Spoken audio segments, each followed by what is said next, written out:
Olá, você que está nos assistindo apenas hoje, nós estamos seguindo uma série de mensagens falando sobre a volta de Jesus. Sim, Jesus está voltando. Jesus precisa fechar o hiato criado em Gênesis por conta da criação do mundo e a expulsão do primeiro casal do jardim.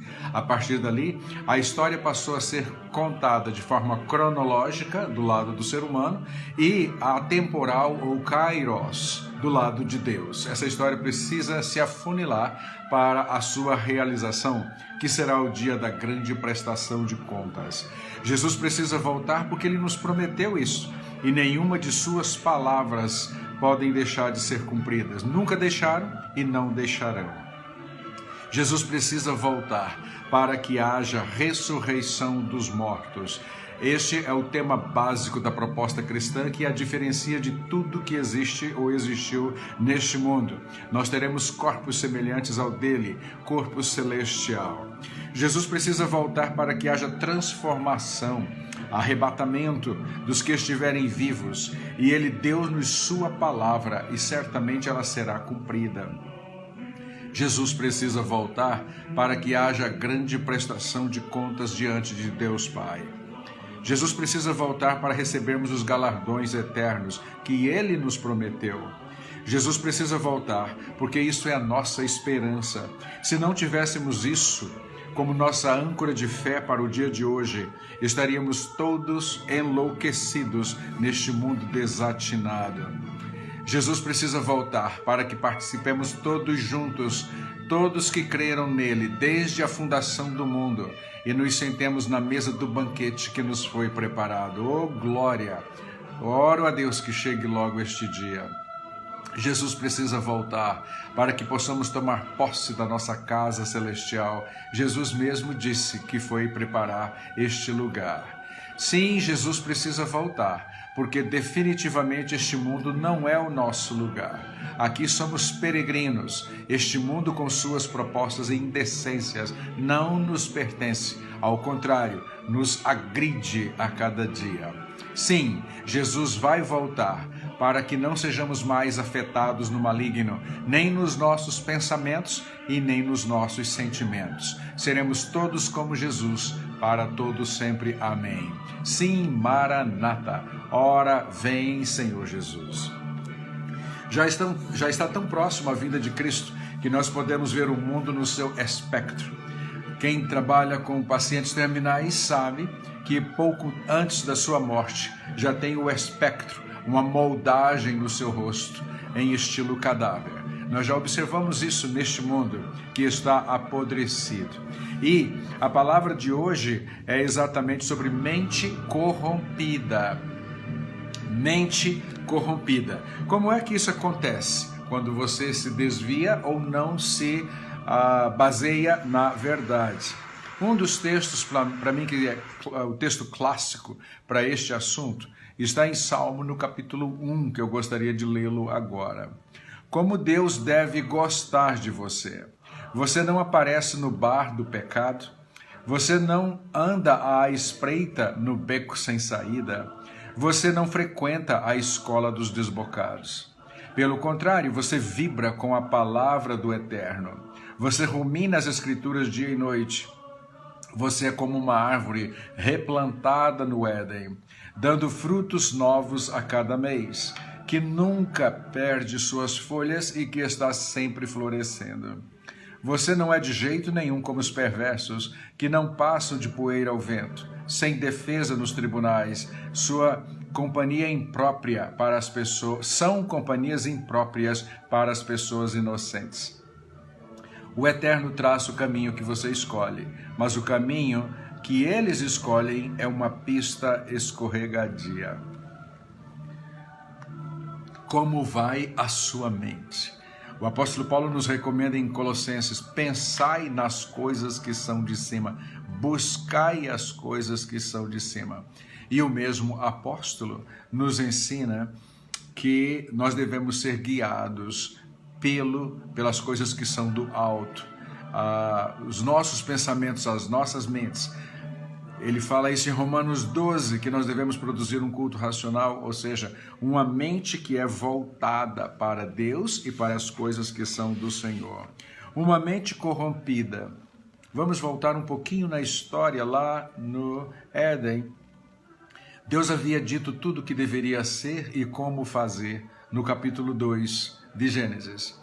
Entra o diabo em forma de serpente no jardim e ele viu, preste bem atenção, ele viu e observou por muito tempo as várias tentativas de Eva, olhando para aquela árvore que Deus disse não comesse do seu fruto.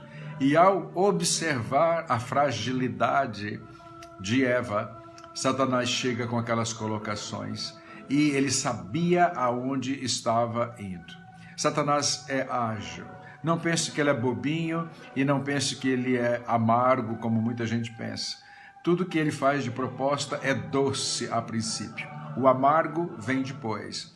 E ele tolheu a liberdade, ou o livre-arbítrio, aliás, de Eva, de tomar a decisão. Primeiro, a palavra de Deus tinha sido: dele não comereis, porque do dia ou no dia em que dele comerdes, certamente morrereis.